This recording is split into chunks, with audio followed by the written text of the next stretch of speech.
साथियों नमस्कार। स्वागत है आपके अपने YouTube चैनल शिवाजी विनर्स में।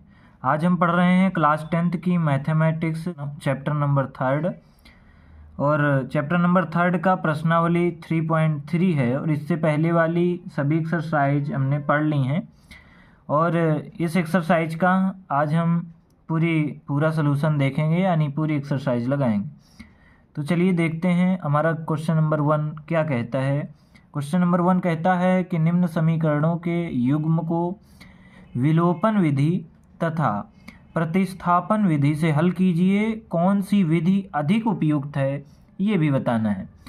यानी जैसे समीकरण दिए गए हैं उसको विलोपन विधि और प्रतिस्थापन विधि दोनों विधियों से हल करना है।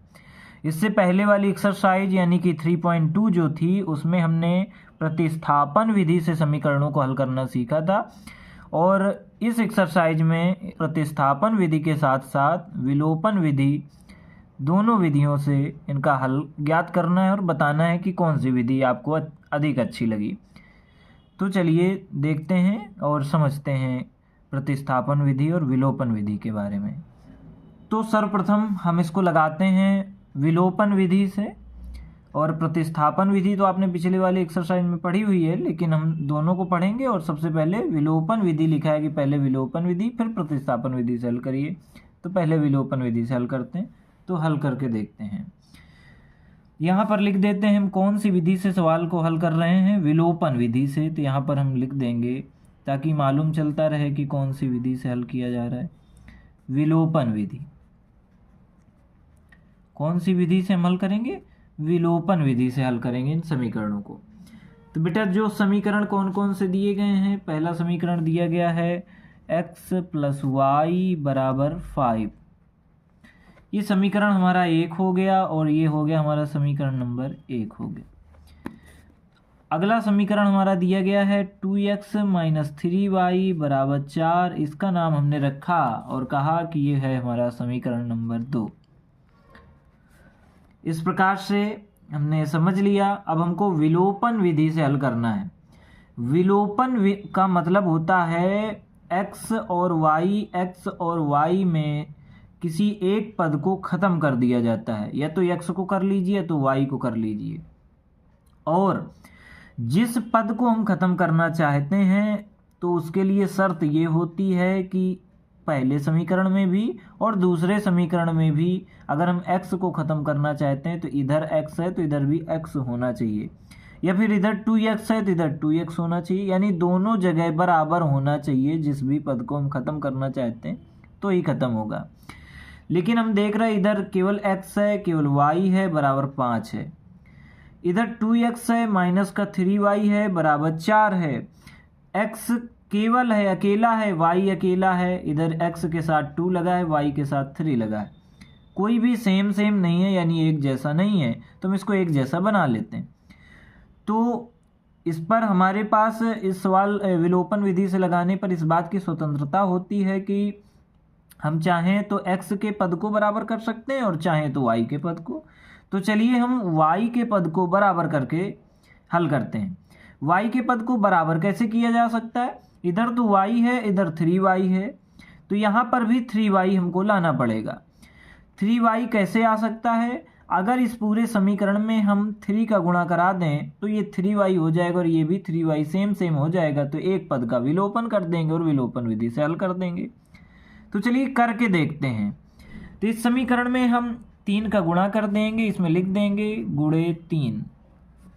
किस पे गुणा करा रहे हैं, पूरे समीकरण पे। समीकरण नंबर 1 के पूरे समीकरण पे किसका गुणा करा रहे हैं, 3 का गुणा करा रहे हैं। जब बेटा 3 का गुणा समीकरण 1 में कराएंगे तो यहाँ पर आएगा 3x। 3 और y का गुणा कराएंगे तो प्लस है तो प्लस आ जाएगा, 3 और y का गुणा आएगा 3y और बराबर आ जाएगा 5 और 3 का गुणा 15 आ जाएगा। तो ये हमारा समीकरण पहला जो x + y = 5 था, ये बदल गया 3x + 3y = 15 में। तो हम कहते हैं कि ये बन गया हमारा समीकरण नंबर 3। तो इसका नाम हम रख देते हैं समीकरण नंबर 3। अब हम देख पा रहे हैं कि जो हमारा समीकरण नंबर 2 था वहाँ पर माइनस का 3y यानी 3y है और यहाँ पर भी 3y है, तो इनका विलोपन कर सकते हैं। तो अब हम लिख देंगे समीकरण 2 और समीकरण 3 दोनों को जोड़ देंगे। तो चलिए जोड़ते हैं। जोड़ने के लिए यहाँ पर एक रेखा खींचेंगे और यहाँ पर लिख देंगे जोड़ने पर। क्या हम कर रहे हैं? जोड़ रहे हैं समीकरण को। अच्छा, आप ये हमसे सवाल कर सकते हैं कि जोड़ क्यों रहे हैं, आप घटा क्यों नहीं रहे? बिल्कुल, समीकरण को हल करने पर जोड़ा और घटाया दोनों किया जा सकता है। तो कुछ स्थिति बनती है जिस हिसाब से हम जोड़ते या फिर घटाते हैं। वो स्थिति ये होती है कि जैसे कि हमने y वाले पद को y वाले टर्म को बराबर किया। ये जैसे यहाँ पे 3y, यहाँ पर 3y हम ले करके आए। तो जोड़ने पर क्या होता है कि जिसको हमने बराबर किया उसका विलोपन करना है, विलोपन विधि से हल करना है। तो y वाले पद को हमने बराबर किया तो इसको विलोपन करना है। विलोपन मतलब इसको खत्म कर देना है, ये दिखे नहीं। तो जब जोड़ेंगे तभी यहाँ पर हम देख रहे हैं चिन्ह विपरीत है, ये माइनस का 3y, ये प्लस का 3y है। अगर जोड़ देंगे तो जोड़ने पर कोई चिन्ह नहीं बदलता है, आपने पढ़ा होगा, और घटाने पर चिन्ह बदल जाता है। तो यहाँ पर कोई चिन्ह नहीं बदलेगा, ये माइनस का ये प्लस का है ना। जोड़ने पर अगर घटाने का लगा देते तो बदल जाता है, यहाँ पे माइनस आ जाता है, माइनस माइनस होता तो जुड़ जाता तो गड़बड़ हो जाता। ये सब हमने मानसिक क्रियाएं कर लेते हैं, क्योंकि हमने पिछली कक्षाओं में पढ़ा हुआ है। तो ये माइनस का 3y, ये प्लस का 3y, प्लस माइनस का गुणा क्या होता है? माइनस होता है। यानी 3 में 3 को घटाना है। अब तो क्या बचेगा बेटा? 0 बचेगा। यानी ये माइनस का 3y है और ये प्लस का 3y है। इन दोनों को जोड़ेंगे तो शून्य आएगा। तो माइनस 3y से प्लस का 3y कट जाएगा। ये 3x है, ये 2x है, जोड़ रहे हैं तो 3 और 2 को जोड़ देंगे तो क्या आ जाएगा? आप कहोगे आ जाएगा 5x। ये बराबर लगा हुआ है, हम बराबर लगा देंगे। 15 और 4 को जोड़ देंगे तो आ जाएगा 19 आ जाएगा। तो ये आ गया 5x बराबर 19। x का मान निकालेंगे तो 5 और x के बीच में गुणा का चिन्ह है, तो बेटा 5 19 की तरफ आ जाएगा, तो बटे में यानी भाग में आ जाएगा। तो ये हो जाएगा x बराबर 19/5। तो ये आ गया हमारा x का मान। तो x का मान कितना आ गया बेटा? 19/5 आ गया। विलोपन विधि से हल करने पर एक पद का विलोपन कर दिया, खत्म कर दिया, y का खत्म कर दिया, x का मान निकाल लिया हमने। लेकिन विलोपन विधि से हल कर रहे, x का मान निकाला है, अब हमको y का भी निकालना पड़ेगा, दोनों का निकालना पड़ेगा। तो अब हम लिखेंगे कि x का मान समीकरण 1 में रखने पर, आप चाहें तो 2 में भी रख सकते हैं, कोई दिक्कत नहीं। तो हम 1 में रख करके देखते हैं और लिखते हैं x का मान समीकरण 1 में रखने पर। यहाँ पे लिख दीजिए x का मान समीकरण 1 में रखने पर। x का मान किस में बेटा? समीकरण 1 में। बेटा समीकरण 1 क्या दिया गया था? समीकरण 1 था हमारा x प्लस वाई, ये लिखा है x प्लस वाई बराबर 5। ये समीकरण हमारा 1 था। अब इसमें हम x का मान रख देंगे। x का मान कितना है? 19/5। x जहाँ पर है वहाँ पर हम लिख देंगे 19/5 और प्लस कर देंगे y बराबर कर देंगे 5। अब इसको हल कर लेते हैं। 19/5 प्लस y बराबर 5 आ गया। अब 19/5 को हम 5 की तरफ पक्षांतर कर लेंगे। इधर y है तो y रहेगा, इधर 5 है तो 5 रहेगा। 19/5 किसका है? प्लस का है बेटा। बराबर की दूसरी तरफ अगर संख्या जाएगी तो ये प्लस का जो है ये माइनस में बदल जाएगा। तो प्लस का 19/5 जो है ये माइनस का 19/5 में बदल जाएगा। अब हम देख रहे हैं कि इस 5 के हर में या फिर 5 के बटे में कुछ नहीं है, तो कुछ नहीं दिख रहा तो 1 अपने आप लिख सकते हैं यहाँ पर। तो ये हो गया 5/1 और माइनस 19/5। अब ये बन गया फ्रैक्शन यानी कि भिन्न, और भिन्न को हल करना आसान होता है और हम जानते भी हैं। अगर नहीं जानते तो चलिए सीख लेते हैं।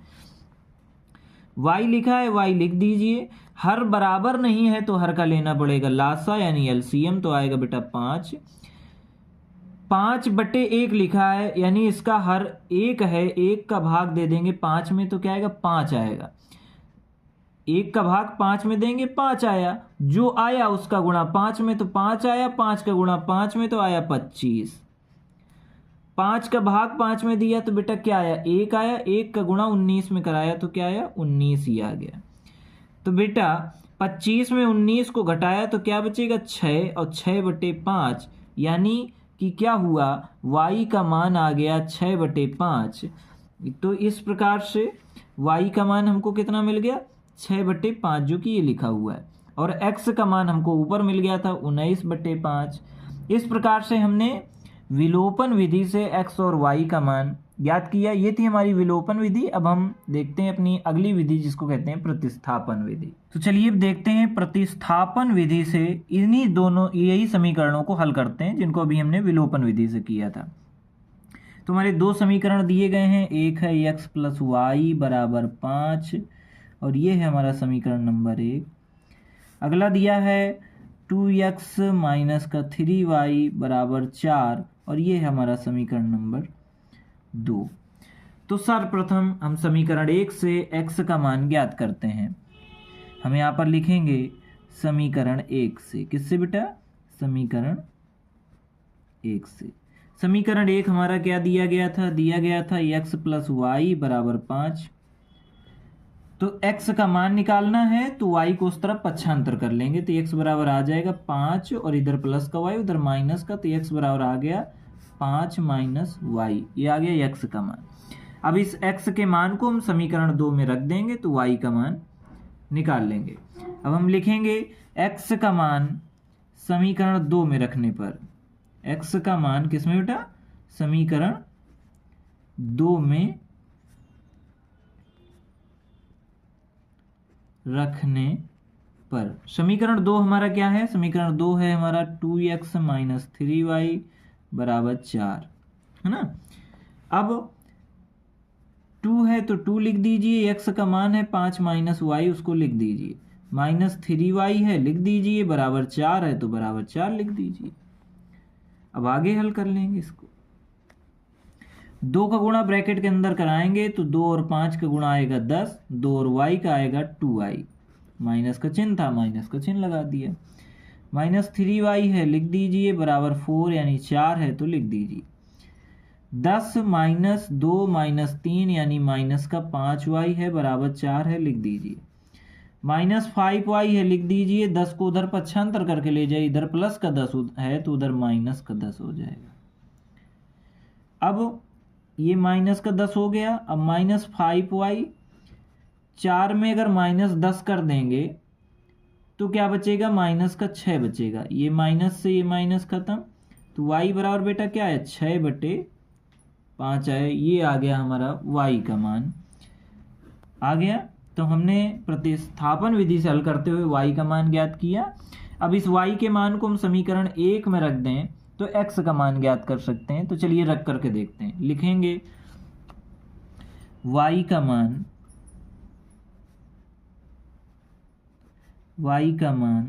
समीकरण 1 में रखने पर, 1 में रखने पर समीकरण 1 हमारा क्या था, x + y = 5 था। x है तो x लिख दीजिए, y का मान है 6/5 और बराबर 5 है, बराबर 5 लिख दीजिए। x बराबर 5 लिख दीजिए, 6/5 को पक्षांतर करके ले जाइए तो -6/5 हो जाएगा। x है तो x लिख दीजिए और इसका एलसीएम लेंगे और हल करेंगे तो यहाँ आ जाएगा 25, यहाँ आएगा -6, यहाँ आएगा 5 आएगा। अब 25 में 6 घटाएंगे आप तो बचेगा 19/5, यानी x का मान हमारा कितना आया 19/5, ये क्या है 5 है। x का मान 19/5 आया, y का मान 6/5 आया था, x का मान 19/5 आया। और जब हमने इसी सवाल को प्रतिस्थापन विधि से हल किया था तो भी यही मान आया था, और विलोपन विधि से हल किया था तो भी यही मान आया था। दोनों विधियों से हल करने पर यही मान आया, यानी कि हमारे सवाल सही है। अब इसमें बाद में ये कह रहा था पहले हल करो प्रतिस्थापन विधि और विलोपन विधि से, उसके बाद में ये भी बताना है कि कौन सी विधि अधिक उपयुक्त है। उपयुक्त का मतलब ये है कि आपको कौन सी विधि सबसे अच्छी लगी, तो ये आप अपनी मर्जी से बता सकते हैं कि कौन सी विधि आपको अच्छी लगी। वैसे मुझे तो विलोपन विधि अधिक उपयुक्त लगती है। इसके आगे देखते हैं हम अपना नेक्स्ट क्वेश्चन। तो चलिए देखते हैं क्वेश्चन नंबर 2। क्वेश्चन नंबर 2 में हमारे दो समीकरण फिर से दिए गए हैं, तो हम लिख लेते हैं। सर्वप्रथम एक समीकरण को समीकरण 1 मान लेंगे, दूसरे को मान लेंगे समीकरण नंबर 2। जैसा कि हमारा पहला समीकरण दिया है, तो ये है हमारा समीकरण नंबर 1 और ये है हमारा समीकरण नंबर 2। तो बेटा जी दोनों समीकरणों को हमने समीकरण नंबर 1 और समीकरण 2 मान लिया। अब इन दोनों समीकरणों को किस विधि से हल करते हैं, तो चलिए करते हैं हल इनको विलोपन विधि से। तो यहाँ पर हमको लिखना पड़ेगा कि ये हम कौन सी विधि का प्रयोग कर रहे हैं, विलोपन विधि। विलोपन विधि से इसको हल कर रहे हैं। विलोपन विधि से हल कैसे किया जाता है, हमने इससे पहले वाले सवाल में समझा था कि x या y दोनों में से किसी एक के पद को दोनों समीकरणों में बराबर करना होता है। यहाँ पर 3x + 4y, यहाँ पर 2x - 2y, अभी कोई भी पद बराबर नहीं है। कभी कभी समीकरण में पहले से ही पद बराबर दिख जाते हैं तो सवाल को हल करना आसान हो जाता है, लेकिन हम इस समीकरण में देख रहे हैं तो कोई भी टर्म बराबर नहीं है। x के साथ 3 है, इधर x के साथ 2 है, इधर y के साथ 4 है तो इधर y के साथ 2 है, अलग अलग है। तो चलिए बराबर करते हैं, और बराबर करते हैं y के पद को। इधर चूंकि 4 दिख रहा है, इधर 2 है, तो 4 इधर भी करना है। 4 करने के लिए किसका गुणा कराना पड़ेगा, 2 का। तो हम कहेंगे कि यहाँ पर हम समीकरण 2 में किसका गुणा करा रहे हैं, 2 का गुणा करा रहे हैं। यहाँ पर लिख दें गुणे 2 का। तो चलिए गुणा कराते हैं, तो क्या बन जाएगा, 2 का गुणा जब इस समीकरण में कराएंगे तो आएगा 2 दूनी 4x माइनस 2 दूनी 4y, और इस 2 का गुणा इस 2 के साथ भी होगा तो आएगा 4। इस प्रकार से ये बन गया हमारा समीकरण नंबर 3 आप कह सकते हैं, बन गया। अब इसके नीचे हम लिख देंगे अपना समीकरण 1। तो समीकरण 1 हमारा क्या था, 3x + 4y = 10। चूँकि बराबर हो गया तो विलोपन करना हो गया आसान, बराबर हो गया। तो अब यहाँ पर हम एक खींचेंगे लाइन और इसको क्या करें, जोड़ दें कि घटा दें, इसको हमको हटाना है। अगर घटाने का करेंगे तो घटाने पर ये जो प्लस का है ना तो माइनस का हो जाएगा, दोनों माइनस के होंगे तो फिर हटेगा नहीं, ये जुड़ जाएगा माइनस माइनस। लेकिन अभी प्लस है माइनस है, अगर इस स्थिति में इसको हल करेंगे तो चिन्ह नहीं बदलेगा और ये आपस में विलोपन भी इनका हो जाएगा, y खत्म हो जाएगा। तो इसको ऐसा ही चिन्ह बनाए रखना है, तो इसके लिए हमको यहाँ पर लिखना पड़ेगा जोड़ने पर। तो चलिए हम लिख देते हैं, यहाँ पर लिख देंगे जोड़ने पर। जोड़ने पर कोई चिन्ह वगैरह तो बदलता नहीं है, जब चिन्ह नहीं बदलता तो इसको जोड़ देंगे। 4 और 3 कितना होता है, 7, यानी 7x हो जाएगा। ये माइनस का 4y है, प्लस का 4y है, ये दोनों एक दूसरे से कैंसिल हो जाएगा, कट जाएगा। 10 4 कितना होता है, 14। x बराबर कितना होगा, 14/7। 7 का भाग दे देंगे 14 में, 2 आएगा, यानी x बराबर आ जाएगा 2। क्या आ गया x बराबर, यानी x का मान 2 आ गया। अब इस x के मान को हम समीकरण 1 में रख देंगे और ऐसा रख करके हम y का मान निकाल लेंगे। तो यहाँ पर लिखेंगे x का मान समीकरण 1 में रखने पर लिख देंगे x का मान समीकरण 1 में रखने पर, समीकरण 1 हमारा क्या दिया गया है, समीकरण 1 दिया गया है 3x + 4y = 10। 3 है 3 लिख दीजिए, x की जगह पर 2 लिख दीजिए, प्लस 4y है तो 4y लिख दीजिए, बराबर 10 लिख दीजिए। 3 और 2 का गुणा क्या होता है, 6। 3 दूनी 6 प्लस 4y = 10।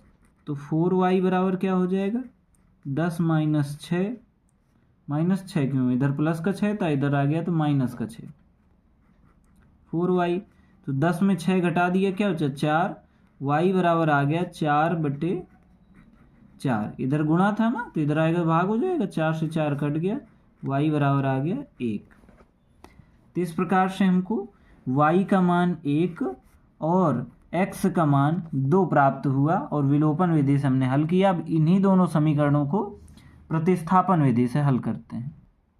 तो चलिए प्रतिस्थापन विधि से इन्हीं समीकरणों को हल कर लेते हैं, और इन्हीं समीकरणों को अभी हमने विलोपन विधि से हल किया था। तो चलिए देखते हैं, ये है हमारा समीकरण नंबर 1 और ये है हमारा समीकरण नंबर 2। समीकरण 1 की सहायता से हल करते हैं। तो यहाँ पर हम लिखेंगे समीकरण 1 से। कौन से समीकरण से बेटा? समीकरण 1 से। समीकरण 1 क्या है? समीकरण 1 है 3x + 4y = 10।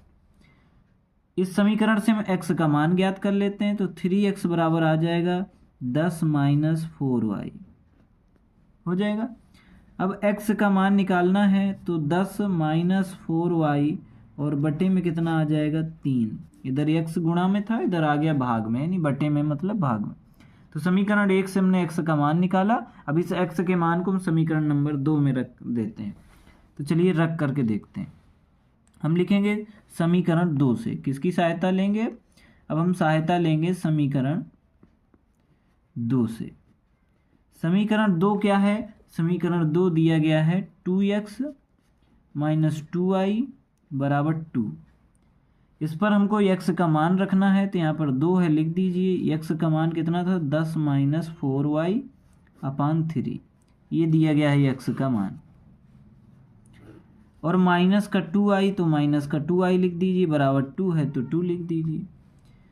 2 का गुणा अंदर करा दीजिए, आ जाएगा 20। 2 का गुणा 4 में करा दीजिए, आ जाएगा 8। इधर y है, y आ जाएगा, बटे 3 है तो 3 आ जाएगा। -2i है, लिख दीजिए, बराबर 2 है तो लिख दीजिए। अब इसके हर में क्या दिया है? 3। इसके हर में कुछ नहीं दिया है, मानने क्या छिपा हुआ? 1। इसका हमको लेना पड़ेगा एलसीएम। इसका एलसीएम लेंगे तो आएगा 3। तो 3 से 3 को डिवाइड करेंगे, यानी 3 से 3 में भाग देंगे तो 1 आएगा। तो 1 का गुणा अगर ऊपर वाले पद में कराएंगे तो आ जाएगा 20 - 8y आ गया। माइनस लगा है, माइनस लगा दिया। 1 का भाग हमने 3 में दिया, 3 आया। 3 का गुणा 2 में कराया तो 6y आया, बराबर बचा 2। अब ये 3 को पक्षांतर करके इस तरफ गुणा करा देंगे। भाई 3 इस तरफ किस में? भाग में, बटे में, उधर जाएगा, गुणा हो जाएगा। तो 20 - 8y - 6y बराबर 3 और 2 का गुणा क्या हो जाएगा? 6। तो इस तरफ पक्षांतर करके हल कर लेंगे। -8y है, -6y है, माइनस माइनस प्लस जुड़ जाएगा। 8 और 6 कितना होगा? 14y हो जाएगा, लेकिन चिन्ह माइनस का ही रहेगा। ऐसे इधर 6 है, 6 आ जाएगा। 20 है, प्लस का इधर जाएगा तो माइनस का 20 हो जाएगा। माइनस का 14y और 20 में 6 गया तो 14, ये भी माइनस का बचेगा। माइनस से माइनस कट गया, y बराबर आ जाएगा 14 ये वाला, और ये 14 इसके बीच में गुणा है, इधर आएगा भाग हो, बटे 14। 14 से 14 खत्म हो गया। y का मान क्या है? 1। तो y का मान हमको 1 प्राप्त हुआ। अब हमको x का मान ज्ञात करना है। इस y के मान को हम समीकरण 1 में रख देंगे। तो हम लिख देंगे समीकरण 1 में y का मान रखने पर, और हमने लिख दिया, और अपना समीकरण 1 भी लिख लिया, 3x + 4y = 10। तो y का मान रखना है। y का मान 1 आया था तो y की जगह पर 1 लिख देते हैं।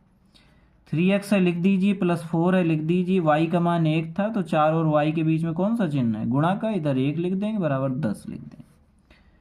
3x 4 और 1 का गुणा 4 बराबर 10 हो जाएगा। इधर 3x 10 में से 4 को माइनस कर देंगे। इधर आएगा 3x, 10 में 4 गया, क्या बचा? 6। x बराबर क्या बचा? 6/3। x बराबर आ जाएगा 3 का 6 में भाग दे देंगे तो 2। x बराबर आ गया 2। x का मान कितना आ गया बेटा? 2 आ गया। और y का मान कितना आया था? 1। ये था प्रतिस्थापन विधि का हल, जिसमें हमने x का मान 2 और y का मान 1 प्राप्त किया था। और इससे पहले हमने विलोपन विधि से इसी सवाल को हल किया था, उसमें भी x का मान 1 और x का मान 2 और y का मान 1 ही आया था। यानी हमारा सवाल सही है और हमने दोनों विधियों से लगाया। अब हम देखते हैं अपना अगला क्वेश्चन। तो चलिए देखते हैं अब हम क्वेश्चन नंबर 3। क्वेश्चन नंबर 3 में भी 2 समीकरण दिए गए हैं। तो एक समीकरण को हम मान लेते हैं, ये है हमारा समीकरण नंबर 1 और ये है हमारा समीकरण नंबर 2। लेकिन इस समीकरणों को हम देख रहे हैं तो कुछ अलग प्रकार से समीकरण दिख रहा है। तो चलिए इसको पहले सुव्यवस्थित ढंग से लिख सकते हैं। लिख लेंगे। इन्हीं समीकरण का हम रूप बदल देते हैं। तो रूप इनका परिवर्तित करने पर कैसे हो जाएगा, ये हो जाएगा 3x माइनस 5y, इधर माइनस का 4 है, जीरो की तरफ ले जाएंगे तो 0 + 4 आ जाएगा, और इधर हो जाएगा प्लस का 4, पक्षांतर करके ले गए। तो समीकरण 1 को हम इस प्रकार से लिख सकते हैं, तो ऐसे बना लिए। अगला देखते हैं, 9x है तो 9x लिख दीजिए, और ये 2i इधर ले आएंगे तो ये माइनस का 2i हो जाएगा, बराबर हो जाएगा 7 हो जाएगा। तो ये समीकरण 1 और 2 को हमने व्यवस्थित कर लिया, तो हमारे समीकरण नंबर 1 और समीकरण नंबर 2 व्यवस्थित हो गए। आप चाहें तो इन समीकरणों का नाम दोबारा से रख सकते हैं कि हम कह दें ये समीकरण नंबर 3 बन गया, या और इसको कह दें कि ये समीकरण नंबर 4 बन गया। या तो नाम 3 और 4 भी रख सकते हैं, और इसको ही 1 और 2 कह के भी हल कर सकते हैं, क्योंकि समीकरण में रूप हमने बदला है, बाकी हमने कोई परिवर्तन नहीं किया है। तो चलिए हम 3 और 4 रख करके कर सकते हैं। तो रूप बदलने के बाद हमारा समीकरण नंबर 3 बना, ये बन गया समीकरण नंबर 4। तो 3 और 4 की सहायता से हल करेंगे। कौन सी विधि इसमें लगाएंगे, हम सर्वप्रथम इसमें लगाएंगे विलोपन विधि। चलिए विलोपन विधि से हल करते हैं। तो यहाँ पर लिख देंगे कौन सी विधि का उपयोग कर रहे हैं, विलोपन विधि का, विलोपन विधि। विलोपन विधि कैसे होती है, विलोपन विधि से हल करने के लिए समीकरण में या तो x के टर्म को या फिर y के टर्म को एक दूसरे से बराबर करना होता है, लेकिन यहाँ पर हम देख रहे हैं कुछ बराबर है नहीं, बराबर करना पड़ेगा। तो चलिए बराबर कर लेते हैं। बराबर कैसे होगा, बराबर ऐसे होगा कि ये 9x है, यहाँ पर भी हमको 9 लाना है, तो बराबर हो जाए। तो क्या करें, हम समीकरण 3 में 3 का गुणा करा दें। तो चलिए यहाँ पर गुणा करा देते हैं। ये समीकरण नंबर 3 है, इस पूरे समीकरण में हम किसका गुणा करा रहे हैं, 3 का। तो क्या हो जाएगा, नया समीकरण जो बनेगा ये हो जाएगा 9x 3 का 9x माइनस 5 तिहाई 15y, और बराबर 4 और 3 का गुणा, तो आप कहोगे 12 आ गया। तो ये समीकरण 3 में जब हमने 3 का गुणा कराया तो समीकरण कुछ इस प्रकार से बना। चौथा समीकरण में हम देख रहे हैं x का पद अब बराबर हो गया है, तो चौथा समीकरण इसके नीचे लिख देंगे 9x माइनस 2i बराबर 7 लिख दिया। अब ये दोनों बराबर हैं, इनको कैंसिल करना है, इसको अब घटाना पड़ेगा। क्या करना पड़ेगा, घटाना पड़ेगा। तो हम यहाँ पर लिख देंगे घटाने पर। अभी तक तो हमने जो हल किए थे उसमें सब में जोड़ करके काम चल जाता था, लेकिन यहाँ पर नहीं चलेगा, तो हम इसको घटा लेते हैं। घटाने पर चिन्ह बदल जाता है। जैसे 9x अभी कौन से चिन्ह के साथ है, इसका ये अभी कौन सा चिन्ह है, कोई नहीं दिख रहा, तो प्लस का है, प्लस का है, तो ये घटा रहे हैं हम, तो ये चिन्ह बदल जाएगा। अब ये बन जाएगा माइनस का, ये माइनस का 2i है, ये बदल जाएगा प्लस का, ये प्लस का 7 है, माइनस का 7 बन जाएगा। केवल नीचे वाले समीकरण का ही चिन्ह बदलते हैं। बदल दिया हमने, घटाने पे चिन्ह बदल जाता है। 9x में 9x, यानी हम कह सकते हैं 9x से 9x खत्म हो गया, कट गया। माइनस 12y प्लस का 2i है, माइनस और प्लस का गुणा, आप कहोगे माइनस, तो 15 में 2 घट जाएगा तो 13 बचेगा, माइनस का 13y। 7 है, ये 12 है, प्लस माइनस गुणा माइनस, 12 में 7 घटेगा, आप कहोगे 5 बचेगा।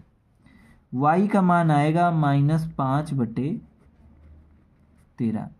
y के इस मान को हम समीकरण नंबर 1 में रख देंगे और x का मान निकाल लेंगे। तो हम यहाँ पर लिख देंगे y का मान समीकरण 1 में रखने पर लिख देंगे y का मान समीकरण 1 में रखने पर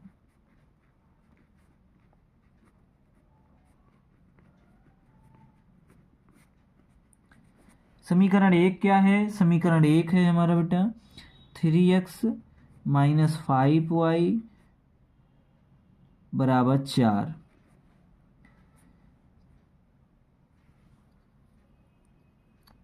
आप कहेंगे ये तो समीकरण नंबर 3 है, तो चलिए समीकरण 3 है, आप इसको समीकरण नंबर 1 कहिए या 3 कहिए, चूंकि 1 को ही हमने व्यवस्थित करके 3 बनाया था, तो हम यहाँ पर 3 ही लिख सकते हैं। तो चलिए 3 लिख लेते हैं कि इस y का मान समीकरण 3 में रखने पर 3x है, 3 लिख दीजिए, x लिख दीजिए, y का मान माइनस 5/13 है, तो माइनस 5/13 लिख दीजिए। बराबर 4 है, कर दीजिए।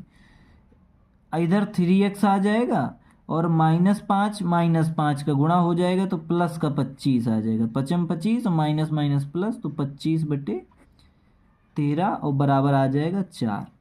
तो ये सवाल हमारा बन गया। अब हम 25/13 को इधर पक्षांतर कर लेंगे बेटा।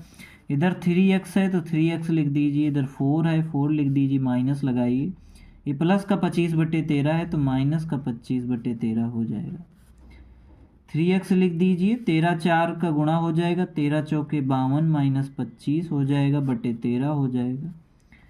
इधर 3x है, 3x हो जाएगा। 52 में अगर 25 घटा दें तो बेटा क्या बचेगा, 12 में 5 गया तो 7 बचा और 4 में 2 गया तो 2 बचा, यानी 27/13 बचेगा। ये 3 से 27 कट जाएगा, यहाँ पर 9 आएगा, यानी x का मान आ जाएगा 9/13। x का मान बेटा क्या आ गया, 9/13। ये आ गया x का मान। और y का मान हमारे पास आया था -5/13। तो इस प्रकार से हमने विलोपन विधि से x और y दोनों का मान निकाल लिया। अब हम इन्हीं समीकरणों को हल करते हैं विस्थापन विधि से। तो यहाँ पर हम लिख लेंगे प्रतिस्थापन विधि से। प्रतिस्थापन विधि से, प्रतिस्थापन विधि से हम कैसे हल करेंगे, दोनों समीकरणों को लिख लेते हैं। जो हमारे समीकरण बने थे वो थे 3x - 5y - 4 बराबर 0। और यहाँ पर एक और समीकरण दिया गया था 9x बराबर 2y + 7। 3x - 5y माइनस का 4 था तो ये प्लस का 4 हो जाएगा, इसको हम पक्षांतर कर लिए। और ये हो जाएगा 9x माइनस का 2y बराबर 7। ये कुछ इस प्रकार से बन जाएगा। ये हो जाएगा, ये हमने मान लिया कि ये हमारा समीकरण नंबर 1 और इसको हमने मान लिया समीकरण नंबर 2। तो समीकरण 1 की सहायता से हम हल करते हैं। तो यहाँ पर लिखेंगे हम समीकरण 1 से, किससे, समीकरण 1 से। समीकरण 1 हमारा क्या दिया गया है, आप कहेंगे 3x - 5y बराबर 4 दिया गया है। तो चलिए समीकरण 1 से हम x का मान निकाल लेते हैं। ये 3x है, ऐसा ही रहेगा। ये 4 है तो माइनस का 5y इधर है, इधर आएगा तो प्लस का 5y हो जाएगा। x का मान निकालना है तो 3 को पक्षांतर करना पड़ेगा। 4 + 5y है, लिख दीजिए, बटे में 3 है तो लिख दीजिए। x का मान आ गया 4 + 5y/3। इस x के मान को हम समीकरण 2 में रख करके हल कर लेंगे और समीकरण 2 की सहायता लेंगे। तो यहाँ पर हम लिख देंगे समीकरण 2 से, समीकरण 2 में x का मान रखने पर, क्या करने पर, x का मान रखने पर। समीकरण 2 हमारा क्या दिया गया है, समीकरण 2 हमारा दिया गया है 9x - 2y। हम यहाँ पर लिख देंगे 9x - 2y बराबर 7। 9 है तो 9 लिख दीजिए, x का मान ये आया है, यहाँ पर लिख दीजिए 4 + 5y / 3 - 2y बराबर 7। 3 से 9 कैंसिल हो जाएगा, 3 एकम 3, 3 त्रिका 9। 3 से कैंसिल हो गया, 3 एकम 3, 3 त्रिका 9। इस 3 का गुणा अंदर कराएंगे, पहले कैसे बचेगा, 3 बचेगा। 4 + 5y है, ये बचेगा, -2y है, ये बचेगा, बराबर 7 बचेगा। 3 का अंदर ब्रैकेट के साथ गुणा कराएंगे तो 3 चौके 12, 3 बचे 15y - 2y बराबर 7। 15 में 2 गया तो 13y बचेगा और ये 12 इस तरफ ले जाइए, 7 - 12 हो जाएगा, तो यहाँ पर रहेगा 13y। 12 में अगर 7 घटा देंगे तो 5 बचेगा माइनस का। y बराबर क्या आएगा बेटा, -5/13 आएगा। ये y का मान आया -5/13। y के इसी मान को अब हम समीकरण 1 में रख देंगे और x का मान निकाल लेंगे। तो चलिए यहीं पर लगाते हैं और लिखते हैं y का मान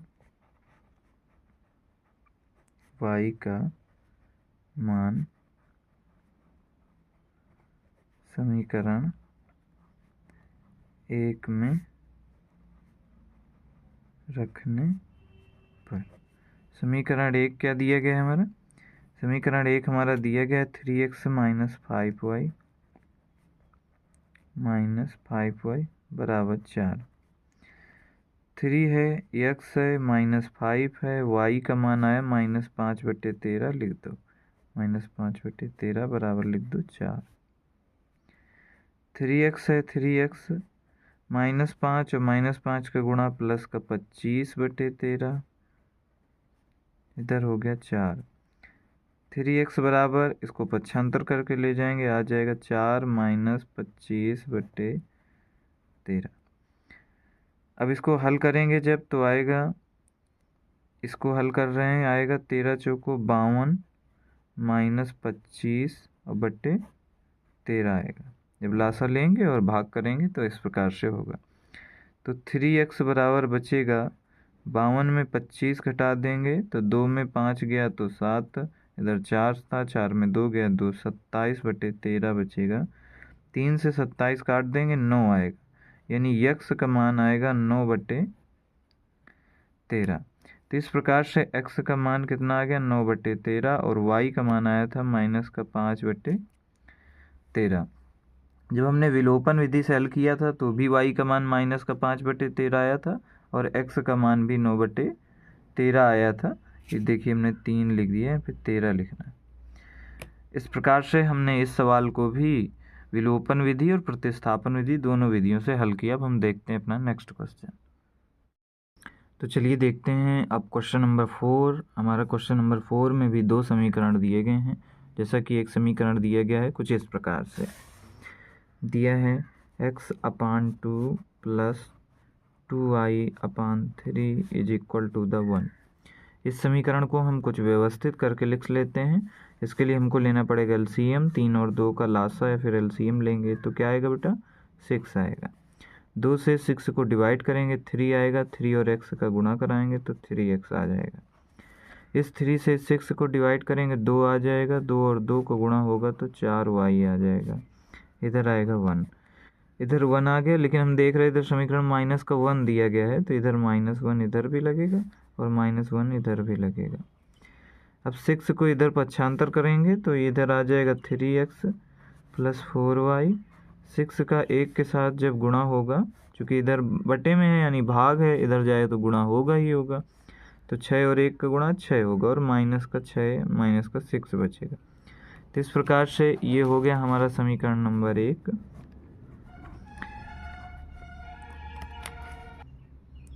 इसी प्रकार से दूसरा एक और समीकरण दिया गया है, इसको भी हम व्यवस्थित करके लिख लेते हैं। क्या लिखा है समीकरण, x - y/3 बराबर 3।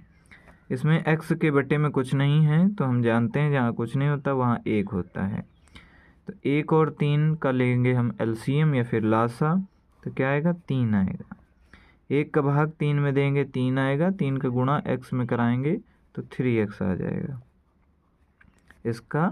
इसमें भाग दिया जाता है, जो आता है उसका गुणा x के साथ करा दिया जाता है, यानी ऊपर जो भी हो उसके साथ।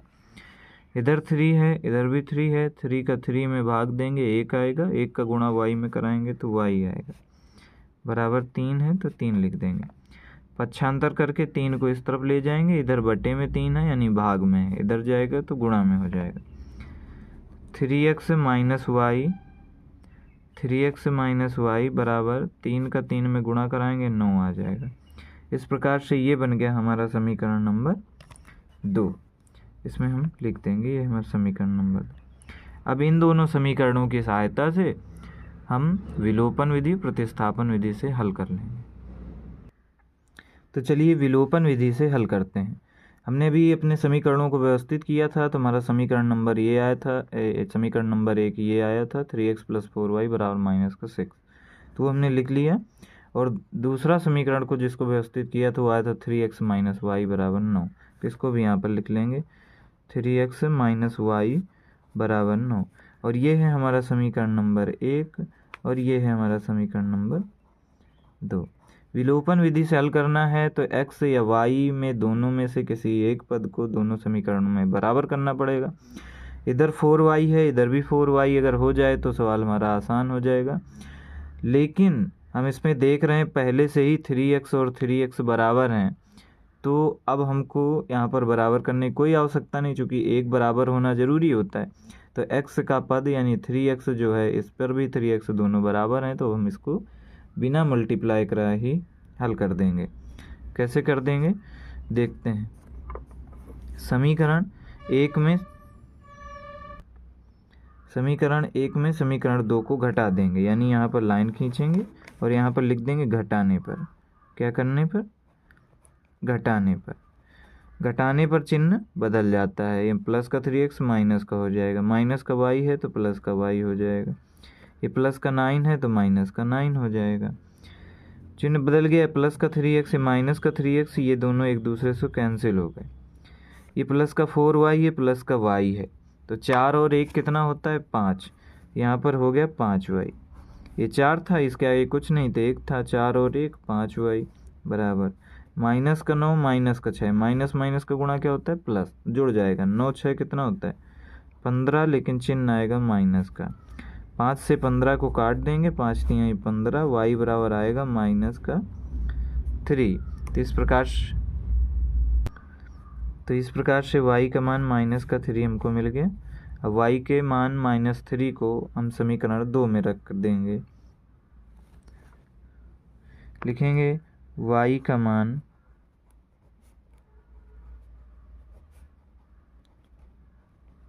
समीकरण 2 में रखने पर, समीकरण 2 में रखने पर समीकरण 2 हमारा क्या दिया गया था? 3x माइनस वाई बराबर 9 था।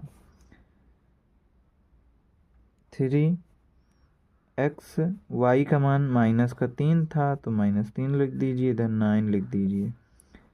3x प्लस का 3 हो जाएगा, ब्रैकेट से बाहर आएगा, ये माइनस माइनस माइनस गुणा प्लस, तो 3 हो गया प्लस का 9। 3x बराबर 9 है, ये 9 लिख दिए, इधर प्लस का 3, इधर पक्षांतर करेंगे तो माइनस का 3 हो जाएगा। 3x बराबर आएगा 9 में 3 गया 6, 3 दूनी 6, 3 से 6 को काट दिया तो x बराबर आया 2। इस प्रकार से x का मान हमको 2 प्राप्त हुआ और y का मान माइनस 3 प्राप्त हुआ। ये हमने विलोपन विधि से हल किया है। अब हम देखते हैं प्रतिस्थापन विधि से। तो चलिए देखते हैं प्रतिस्थापन विधि से हल करते हैं। जो हमने समीकरण व्यवस्थित किए थे, जिनका नाम हमने समीकरण 1 समीकरण 2 रखा था, उनको हमने नोट कर लिया है। अब हम प्रतिस्थापन विधि से हल करेंगे। तो कौन से, चाहे आप समीकरण 1 से हल कर लीजिए चाहे 2 से। तो चलिए इस बार समीकरण 2 से हल करके देखते हैं और लिखेंगे समीकरण 2 से, समीकरण 2 से, समीकरण 2 की सहायता से हल कर रहे हैं, इस वजह से लिख दिया हमने समीकरण 2 से। समीकरण 2 क्या है हमारा? 3x माइनस वाई बराबर 9।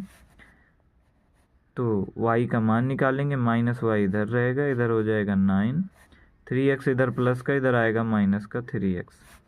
माइनस y है, प्लस का y करना है, तो इधर से माइनस हटा देंगे, तो माइनस इधर, ये वाला माइनस इधर आएगा, तो ये माइनस का 9 हो जाएगा। ये माइनस जब इसके साथ आएगा तो प्लस का 3x हो जाएगा, चूँकि माइनस माइनस प्लस होता है। y बराबर आ गया माइनस 9 प्लस 3x। अब y के इसी मान को हम समीकरण 1 में रख देंगे, तो लिखेंगे समीकरण 1 की सहायता लेंगे, तो लिख देंगे समीकरण 1 से, समीकरण 1 से। समीकरण 1 हमारा जो क्या दिया गया था? 3x प्लस 4y बराबर माइनस का 6। 3x लिखा है, लिख दीजिए, प्लस 4 है, लिख दीजिए। y का मान क्या है? माइनस 9 प्लस 3x बराबर माइनस 6, उसको लिख दीजिए। 3x लिख दीजिए, 4 और 9 का गुणा कराएंगे तो 36 आएगा, माइनस का 36 आएगा, प्लस 4 3 12x आएगा बराबर माइनस का 6 आएगा। 3x के बाद ब्रैकेट खोल देंगे, प्लस माइनस माइनस 36 हो जाएगा, प्लस का 12x हो जाएगा, बराबर माइनस का 6 हो जाएगा।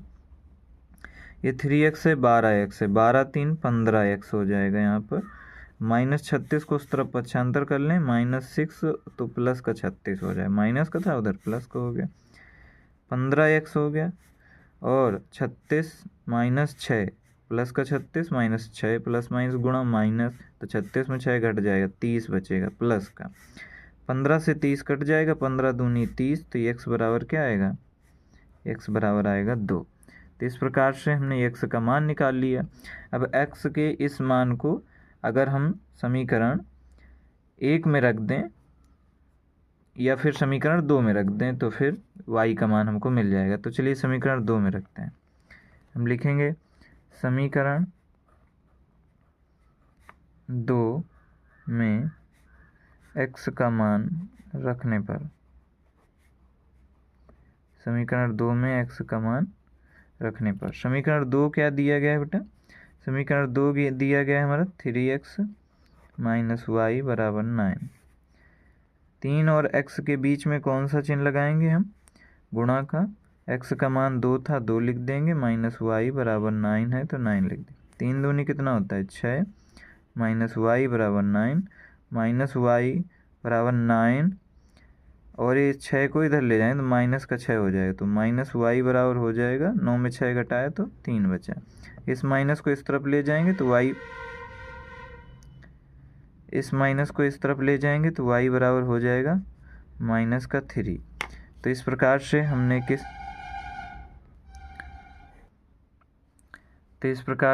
y का मान -3 प्राप्त कर लिया और x का मान हमने प्राप्त किया था +2, ये x का मान। ये हमने हल किया है प्रतिस्थापन विधि से, और जब हमने विलोपन विधि से हल किया था तो भी यही मान आया था। इस प्रकार से हमने देखा कि हमारा सवाल सही लगा हुआ है। अब हम देखेंगे अपना अगला क्वेश्चन। तो चलिए देखते हैं क्वेश्चन नंबर 2। क्वेश्चन नंबर 2 हमारा कहता है कि निम्न समस्याओं में रैखिक समीकरणों के युग्म बनाइए और उनके हल यदि उनका अस्तित्व हो विलोपन विधि से ज्ञात करिए। तो यानी कि नीचे कुछ कथन दिए गए होंगे, समस्याएं दी गई होंगी, उनसे समीकरण बनाएंगे और समीकरणों का हल विलोपन विधि से ज्ञात करेंगे। तो चलिए पहला सवाल देखते हैं और उसको करके देखते हैं। पहला सवाल है, यदि हम अंश में 1 जोड़ दें, किसमें, अंश में, यानी कि ये भिन्न की बात कर रहा है। ऊपर वाले को अंश कहते हैं, नीचे वाले को हर कहते हैं। यदि हम अंश में 1 जोड़ दें तथा हर में से 1 घटा दें तो भिन्न 1 में बदल जाती है। यदि हर में 1 जोड़ दें तो यह भिन्न 1/2 हो जाती है। कह रहा भिन्न ज्ञात करिए। तो इसमें हम मान लेंगे, लिखेंगे माना भिन्न बराबर,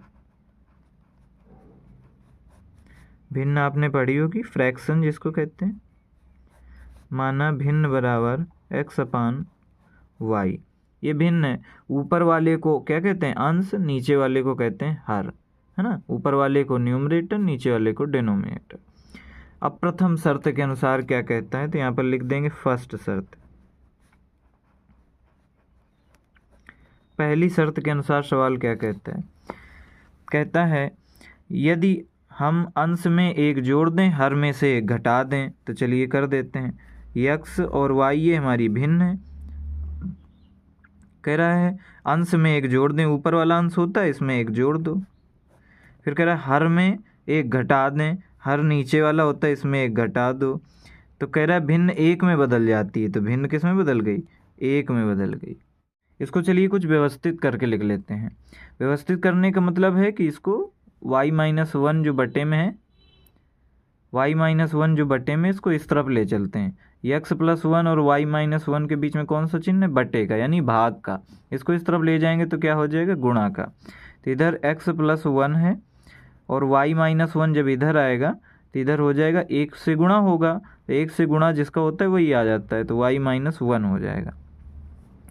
और हल करेंगे इसको, x है, y को इधर लाएंगे तो माइनस का y हो जाएगा। इधर -1 है, ये वाला 1 भी इधर आएगा, ये भी -1 हो जाएगा। x - y हो जाएगा, माइनस माइनस प्लस हो जाएगा, जुड़ जाएगा, 2 आएगा। लेकिन चिन्ह किसका आएगा, -2। यानी पहली शर्त से हमारा समीकरण ये बन गया और हम इस पर लिख देंगे ये है हमारा समीकरण नंबर 1। अब हम दूसरे शर्त की बात करेंगे।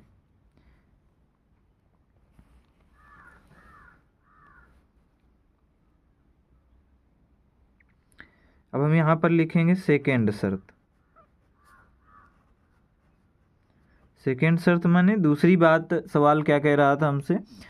पहली बात तो उसने कही थी कि अंश में एक जोड़ दो, हर में एक घटा दो तो एक आ जाता है। दूसरी बात वो कह रहा था कि यदि हर में एक जोड़ दें तो 1/2 भिन्न का मान हो जाता है 1/2। तो पहले तो हमने भिन्न क्या मानी थी? x/y। हर में कह रहा है एक जोड़ दो, हर में, हर यानी नीचे में एक जोड़ दो तो भिन्न हो जाती है 1/2।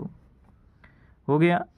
अब इसका हम इंटरसेक्शन करा देंगे, यानी तिर्यक का गुणा जिसको हिंदी में कहते हैं, करा देंगे। y+1 का गुणा 1 के साथ, x और 2 का गुणा करा देंगे तो 2 और x का गुणा 2x हो जाएगा। y+1 का 1 के साथ तो y+1 ही रहेगा। अब इसको और व्यवस्थित करेंगे तो ये हो जाएगा 2x - y, यानी y इस तरफ आ गया, इधर बचा केवल 1। ये समीकरण बन गया और इसका नाम रखेंगे हम ये कि ये है हमारा समीकरण नंबर 2। इस प्रकार से दोनों समीकरण बना लिए, इनको विलोपन विधि से हल कर देंगे। तो सबसे पहले तो हम दोनों समीकरणों को एक स्थान पर लिख लेते हैं।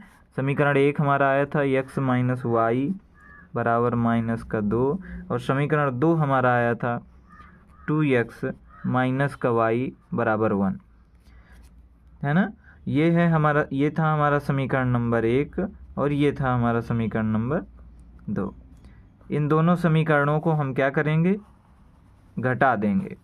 घटा क्यों देंगे? क्योंकि हमको एक पद, एक टर्म को ख़त्म करना होता है विलोपन विधि में, तो y को ख़त्म करने का प्रयास करेंगे। यहाँ पे लिखेंगे घटाने पर। घटाने पर क्या होता है? चिन्ह बदल जाता है। जो प्लस का 2x है तो माइनस का हो जाएगा, माइनस का y है तो प्लस का y बन जाएगा, प्लस का 1 है तो माइनस का 1 बन जाएगा। ये माइनस का y प्लस का y, प्लस माइनस का गुणा, माइनस घट जाएगा, y में y घटाएंगे, शून्य बचेगा। आप कह सकते हैं y से y कट गया। जब ये दोनों बराबर हों, चिन्ह विपरीत हों, तो कट जाता है। इधर x है, इधर माइनस का 2x है, -2 है, प्लस का 1 है, इधर कुछ नहीं तो 1 छिपा रहता है। प्लस माइनस गुणा माइनस, 2 में 1 घटेगा 1 बचेगा। 1 लिखा नहीं जाता, लिख देंगे तो भी गलत नहीं होता, पर हम नहीं लिखेंगे, लिखा नहीं जाता। आप किताबों में देखेंगे नहीं लिखा होता है। इधर x होगा, माइनस का बचेगा, क्यों? क्योंकि माइनस का 2 है और 2 1 से बड़ा होता है। जो बड़ा संख्या है उसके आगे जो चिन्ह है वही रहेगा, तो माइनस का x आ जाएगा। इधर -2 -1, माइनस माइनस का गुणा, आप कहेंगे प्लस, तो 2 में 1 जोड़ देंगे, क्या हो जाएगा? 3 हो जाएगा, लेकिन चिन्ह कौन सा रहेगा? माइनस का। माइनस से माइनस खत्म हो गया, x बराबर आएगा 3। x बराबर क्या आ गया? 3। x बराबर 3 यानी के इस मान को समीकरण 1 में या फिर 2 में किसी में भी रख करके मान निकाल लेंगे। लिखेंगे x का मान समीकरण 2 में रखने पर, x का मान समीकरण 2 में रखने पर, समीकरण 2 हमारा क्या दिया गया है? 2x - y बराबर, और 1 उसको हमने लिख लिया। अब x का मान रख देंगे, 2x की जगह पर 3, इधर -y बराबर 1 हो जाएगा। 3 और 2 का गुणा क्या होता है? 6 -y बराबर 1, माइनस y है, 1 इधर है, 6 को इधर ले जाएंगे, माइनस का 6 हो जाएगा। ये माइनस का y बचेगा, 6 में 1 माइनस करेंगे तो माइनस का 5 बचेगा। माइनस से माइनस कट गया, y बराबर आएगा 5। इस प्रकार से हमने मान रख के देखा, y का मान कितना आ गया? 5, और x का मान आ गया 3। x का मान 3 और y का मान 5 आ गया। अभी हमको भिन्न बतानी कि भिन्न क्या है। तो भिन्न हमने क्या मानी थी? हमने भिन्न को माना था x/y या फिर x/y। x का मान कितना था बेटा? 3 था। y का मान कितना था? 5। तो भिन्न बन गई हमारी 3/5, और इस प्रकार से हमारी भिन्न आ गई। तो चलिए देखते हैं क्वेश्चन नंबर दूसरे का दूसरा। क्वेश्चन नंबर दूसरे का दूसरा कहता है 5 वर्ष पूर्व नूरी की आयु सोनू की आयु की 3 गुनी थी। 10 वर्ष पश्चात नूरी की आयु सोनू की आयु की 2 गुनी हो जाएगी। नूरी और सोनू की आयु कितनी है ज्ञात करनी है। तो चलिए हल करके देखते हैं। तो सवाल हमसे क्या पूछ रहा है? नूरी और सोनू की वर्तमान आयु पूछ रहा है। तो चलिए अभी हम मान लेते हैं नूरी और सोनू की वर्तमान आयु कितनी है। तो लिखेंगे नूरी की आयु बराबर नूरी की आयु बराबर x वर्ष। तो मान लेंगे हम नूरी और किसकी आयु हमको बतानी है, नूरी और सोनू की आयु बतानी है। तो नूरी की आयु हमने मान ली x वर्ष और सोनू की आयु कितनी मानी हमने, सोनू की आयु बराबर y वर्ष। मान ली हमने नूरी की आयु x वर्ष और सोनू की आयु मान ली y वर्ष। अभी हमने इसको मान लिया। अब सवाल हमारा क्या कहता है, सवाल कहता है 5 वर्ष पूर्व नूरी की आयु सोनू की आयु की 3 गुनी थी। 5 वर्ष पूर्व, तो 5 वर्ष पूर्व नूरी और सोनू की आयु हमको लिखनी पड़ेगी। तो चलिए लिख करके देखते हैं। लिखेंगे 5 वर्ष पूर्व, 5 वर्ष पूर्व किसकी आयु, नूरी की आयु। 5 वर्ष पूर्व नूरी की आयु बराबर 5 वर्ष पूर्व मतलब 5 साल कम हो जाएगी। x वर्ष की नूरी अभी है तो 5 साल पहले कितने की होगी, तो 5 साल कम हो जाएगी, यानी x माइनस 5 वर्ष हो जाएगा। और सोनू की आयु, सोनू की आयु 5 वर्ष पूर्व कितनी होगी, यहाँ पर लिख देंगे 5 वर्ष पूर्व, 5 वर्ष पूर्व सोनू की आयु, यानी 5 साल पहले सोनू की आयु कितनी थी। आज सोनू y वर्ष का है तो 5 साल कितने का होगा, y माइनस 5, यानी आज आप जितने वर्ष के हैं तो 5 वर्ष पहले की आयु आपकी मालूम करनी हो तो उसमें 5 माइनस कर देंगे। ऐसे ही सोनू की आयु 5 वर्ष पहले की मालूम करनी है तो 5 हमने आज की आयु वर्तमान आयु में 5 घटा दिया, 5 वर्ष पहले की आयु पता चल गई। तो अब सवाल कह रहा था कि 5 वर्ष पूर्व नूरी की आयु सोनू की आयु की 3 गुनी थी। तो चलिए फर्स्ट शर्त से पहला समीकरण बना लेते हैं। तो यहाँ पर लिखेंगे फर्स्ट शर्त। सवाल का पहला कथन है कि 5 वर्ष पूर्व नूरी की आयु सोनू की आयु की 3 गुनी थी। तो चलिए नूरी की आयु लिख लेते हैं x माइनस 5 और सोनू की आयु लिख लेते हैं y माइनस 5। दोनों को कर देते हैं बराबर। तो दोनों बराबर तो है नहीं, क्योंकि सवाल कह रहा है कि 5 साल पहले नूरी की आयु सोनू की आयु की 3 गुनी थी, यानी नूरी 3 गुनी थी, नूरी 3 गुनी थी 5 साल पहले की बात। तो ये 3 गुनी है तो दोनों को हमको बराबर करना है। जब ये 3 गुनी है तो इसको भी 3 गुनी करेंगे, तभी बीच में हम बराबर लगा सकते हैं। तो इसमें हम 3 का गुणा करा देंगे। नूरी की आयु 5 साल पहले सोनू की आयु की 3 गुनी ये थी, तो ये कम हो गई। जब ये कम हो गई तो 3 गुनी हमने इसको भी कर दी, तो ये भी 3 गुनी हो गई, तो दोनों हो गए बराबर। अब दोनों बराबर हो गए तो समीकरण बन जाएगा। कैसे, इधर x माइनस 5 बचेगा, बराबर लगेगा 3 और y का गुणा होगा तो 3y आएगा, 3 और 5 का गुणा होगा तो माइनस 15 हो जाएगा। इधर x है, 3y को इधर ले आओ, माइनस का 3y बराबर minus 15 plus 5, x minus 3y 15 minus का है प्लस का 5 है। 15 में अगर हम 5 को घटा देंगे, क्यों, क्योंकि माइनस का 15 प्लस का 5 प्लस माइनस का गुणा माइनस, तो घटेगा 15 में 5 घटेगा 10 बचेगा, चिन्ह माइनस का ही आएगा। क्यों, क्योंकि माइनस वाली संख्या यानी माइनस का 15 बड़ा है, तो x माइनस 3y बराबर माइनस का 10 आ गया। ये बन गया हमारा समीकरण नंबर 1। पहली शर्त से हमने समीकरण नंबर 1 को बना लिया। अब हम दूसरी शर्त की ओर बढ़ेंगे, लेकिन उससे पहले सवाल देखेंगे क्या कहता है। फिर सवाल कहता है 10 वर्ष पश्चात, पश्चात माने बाद में, 10 वर्ष पश्चात नूरी की आयु सोनू की आयु की 2 गुनी हो जाएगी। ये दूसरी शर्त है, तो यहाँ पर लिखेंगे सेकेंड शर्त। सेकेंड शर्त, सेकेंड शर्त से समीकरण बनाने के लिए पहले हमको ये मालूम करना पड़ेगा, चूंकि सवाल में लिखा है 10 वर्ष पश्चात नूरी की आयु सोनू की आयु की 2 गुनी हो जाएगी, तो 10 वर्ष पश्चात की आयु निकालनी पड़ेगी।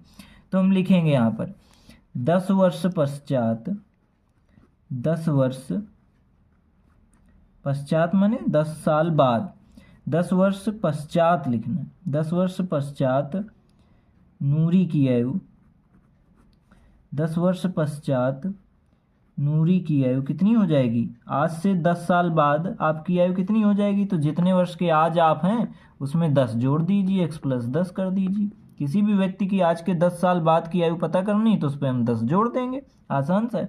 ऐसे ही 10 वर्ष पश्चात, 10 वर्ष पश्चात किसकी आयु बेटा? सोनू की। 10 वर्ष पश्चात सोनू की आयु कितनी हो जाएगी? आज सोनू कितने वर्ष का है? y, और 10 वर्ष बाद पता करनी है तो इसी में 10 हम जोड़ देंगे, इतने वर्ष की हो जाएगी। y + 10 वर्ष का सोनू हो जाएगा और नूरी हो जाएगी x + 10 वर्ष की। अब सवाल कह रहा है कि 10 वर्ष पश्चात नूरी की आयु सोनू की आयु की 2 गुनी हो जाएगी। तो इन दोनों को चलिए बराबर करते हैं, x + 10 और बराबर का चिन्ह लगाएंगे y + 10। अभी तो बराबर है नहीं, क्योंकि सवाल कह रहा है 10 वर्ष पश्चात नूरी की आयु सोनू की आयु की 2 गुनी हो जाएगी। कह रहा है 10 साल बाद जो नूरी की आयु है ये दुगनी हो जाएगी। तो ये तो दुगनी हो गई, सवाल ने बताया तो सवाल की बात हमने मानी कि दुगनी हो गई। लेकिन ये 2 गुनी हो गई और ये 2 गुनी नहीं है, तो दोनों बराबर तो है नहीं। जो बराबर नहीं होता उसके बीच में हम बराबर का चिन्ह नहीं लगा सकते। लेकिन समीकरण बनाने के लिए हमको बराबर का चिन्ह लगाना ही पड़ेगा। तो बराबर का चिन्ह अगर हम लगाना चाहते हैं तो दोनों को बराबर कर लें, फिर कोई दिक्कत नहीं है। तो सवाल हमसे ये कह रहा था कि 10 वर्ष पश्चात नूरी की आयु सोनू की आयु की 2 गुनी हो जाएगी। नूरी की आयु, ये नूरी की आयु है, ये 2 गुनी हो गई। ये 2 गुनी नहीं हुई तो 2 का गुना इसमें भी कर देंगे, 2 का गुणा इसमें भी कर देंगे, तो ये हो गई 2 गुनी। अब दोनों हो गए बराबर। अब बराबर हो गए, हम समीकरण आसानी से बना सकते हैं। x + 10 कर देंगे, 2 ब्रैकेट के बाहर है, 2 का गुणा ब्रैकेट के अंदर सब के साथ कराएंगे, 2 का y के साथ 2i, फिर 2 का 10 के साथ 20। ऐसा ब्रैकेट का नियम होता है, अगर ब्रैकेट के बाहर कोई संख्या उसका गुणा अंदर करा रहे हैं तो सब के साथ कराना पड़ता है। अब समीकरण बनाएंगे, 2i को इधर लाएंगे, x - 2i हो जाएगा। इधर 20 है तो 20 रहेगा, ये 10 इधर ले आएंगे तो माइनस का 10 हो जाएगा। x - 2i हो जाएगा, 20 में से अगर 10 माइनस करेंगे तो 10 बचेगा। तो x - 2i = 10, ये समीकरण 2 बन गया। इस प्रकार से हमने दोनों समीकरण बना लिए, x - 3y = -10 और ये बना लिया x - 2y = 10। दोनों समीकरणों को अब हम हल कर लेंगे। तो दोनों समीकरणों को पहले में एक जगह लिख लेंगे, व्यवस्थित कर लेंगे तो हल करना आसान होगा। सबसे पहले पहला समीकरण लिखेंगे, क्या है? x - 3y = -10। ये है हमारा समीकरण नंबर 1। और इसके बाद अब हम लिखेंगे समीकरण नंबर 2। समीकरण नंबर 2 क्या है? x - 2i = 10 है। ये है हमारा समीकरण नंबर 2।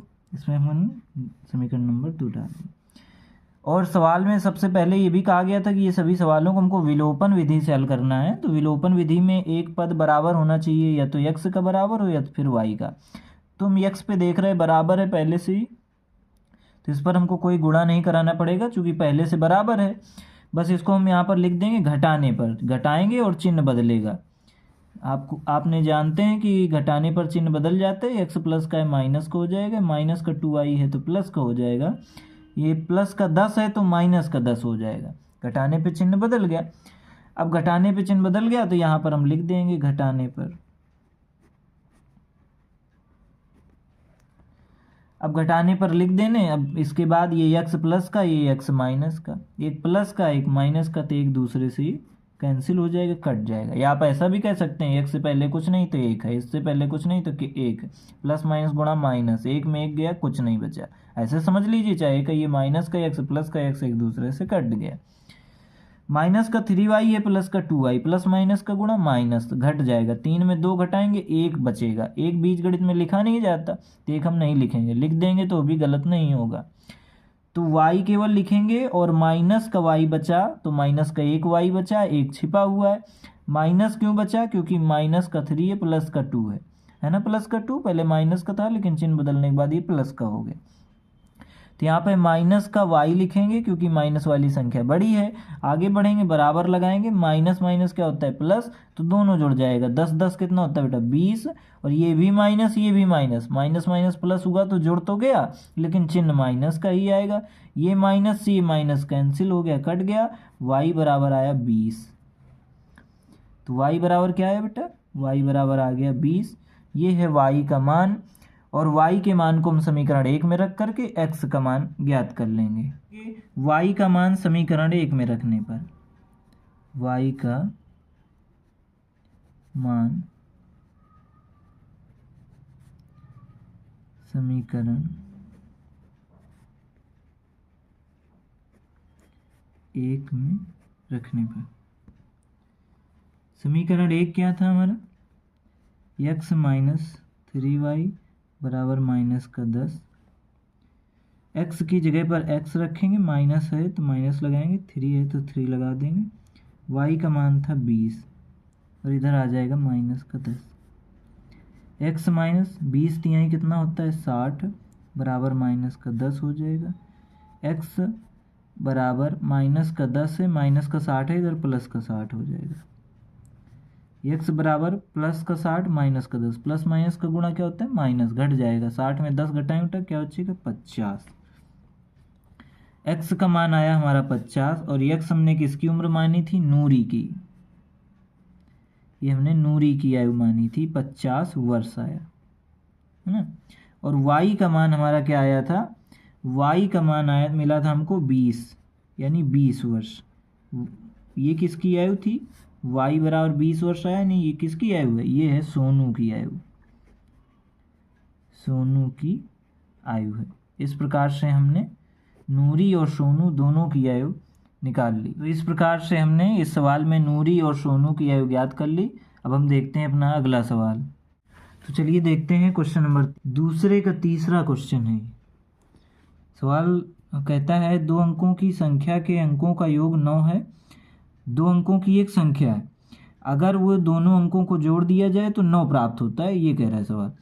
आगे कहता है इस संख्या का 9 गुना, इस संख्या का 9 गुना, जो 2 अंकों से पहली संख्या बनी है उसका 9 गुना संख्या के अंकों को पलटने से, कह रहे संख्या के अंक को पलट दिया जाए, यानी इकाई के अंक को दहाई बना दिया जाए, दहाई के अंक को इकाई बना दिया जाए तो नई संख्या बन जाएगी। तो कह रहा है पलटने से जो नई संख्या बनी, नई संख्या का 2 गुना है वह संख्या ज्ञात करिए। तो चलिए लगा करके देखते हैं, तो लगाने से हमको और समझ में आएगा। सवाल कहता है 2 अंकों की संख्या के अंकों का योग। तो पहले मान लेते हैं कि दोनों अंक की इकाई और दहाई के अंक क्या हैं, उसके बाद हम अपनी संख्या ज्ञात कर लेते हैं। तो चलिए लिख करके देखते हैं। माना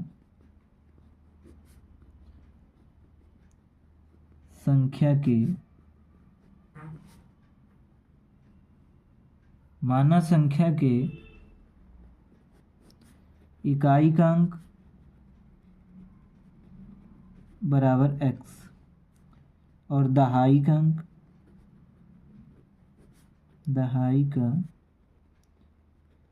अंक बराबर y।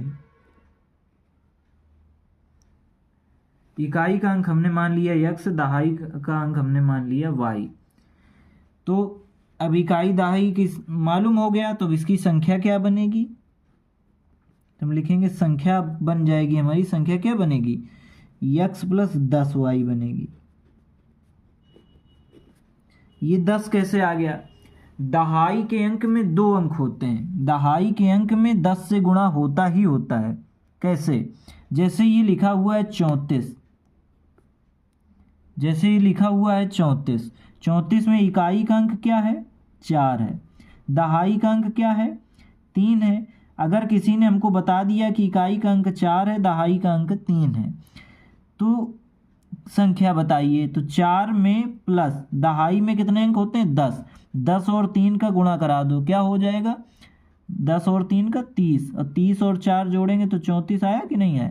दहाई में 10 का गुणा होता है। ऐसे ही x इकाई का अंक है, दहाई का अंक y है, तो हमने 10 का गुणा y में करा दिया, तो x संख्या बन गई x प्लस 10y, यानी दोनों को जोड़ दो तो संख्या पता चल जाएगी। अब सवाल क्या कहता है, अब इसकी फर्स्ट शर्त से पहला समीकरण बनाएंगे। फर्स्ट शर्त कहता है कि दो अंकों की संख्या के अंकों का योग 9 है। तो जो दो अंक हैं x और y, कह रहे इनको अगर जोड़ दें तो 9 प्राप्त होता है। तो चलिए जोड़ देते हैं, x और y को जोड़ दें तो 9 प्राप्त होता है।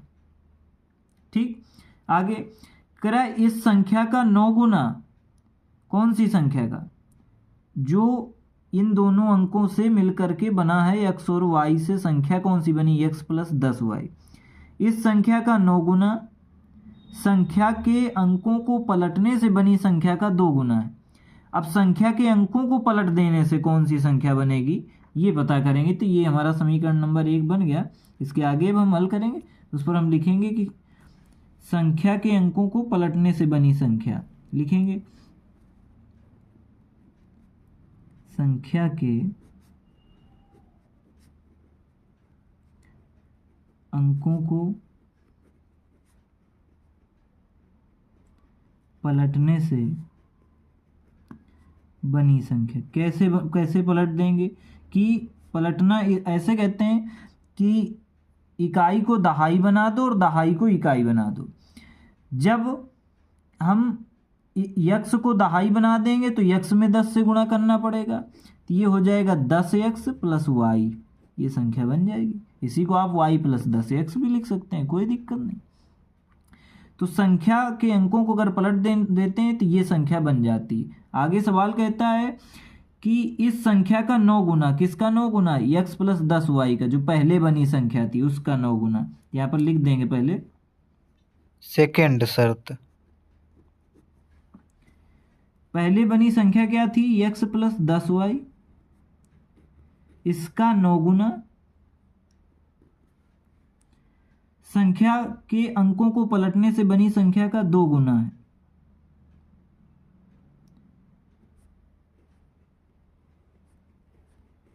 इसका पहले बनी जो संख्या थी उसका 9 गुना।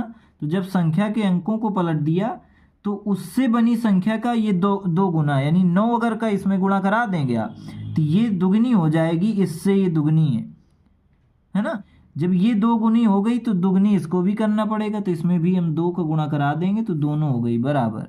अब बराबर हो गई तो समीकरण बना लेंगे, 9 गुणा अंदर कराएंगे, 9x प्लस 90y बराबर 2 और 10 का गुणा 20x प्लस 2 और y का गुणा 2y। 9x 20x को इधर लाएंगे तो माइनस का 20x हो जाएगा, इधर 2y है, ये प्लस का 90y इधर माइनस का 90y हो जाएगा। 9x माइनस 20x, यानी 9 में 20 को घटाना है। प्लस का 9 है, माइनस का 20 है, प्लस माइनस का गुणा क्या होता है, माइनस, यानी 20 में 9 घटाएंगे बेटा क्या बचेगा, आप कहोगे 11 बचेगा, ये x बचेगा, 11x बचेगा, माइनस का 11x बचेगा, क्योंकि 20 के आगे माइनस लगा है, 9 से पहले प्लस लगा है। 20 और 9 में बड़ा कौन, 20, तो जो बड़ा है उसके आगे जो चिन्ह लगा है वही चिन्ह लगेगा, तो माइनस का 11x बचा।